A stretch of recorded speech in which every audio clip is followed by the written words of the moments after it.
Turn up to this one, customers complaining that the heating's on all the time, and I can confirm it's like an absolute sauna in here. You can see the programmable rheostat's off, but there's still a heating demand. So we're not going to use any fancy tools, we're just going to disconnect the programmable rheostat to break the connection. Yeah, no heating demand, so we know it's the stat that's gone. Obviously I've got one on the van.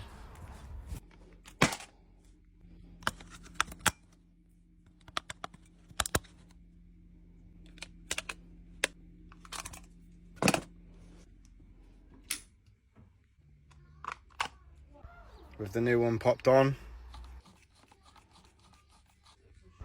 I'm going to turn the demand right down. No heating demand on the boiler now, which is good. So I'm going to get gone before I'm out. Happy days.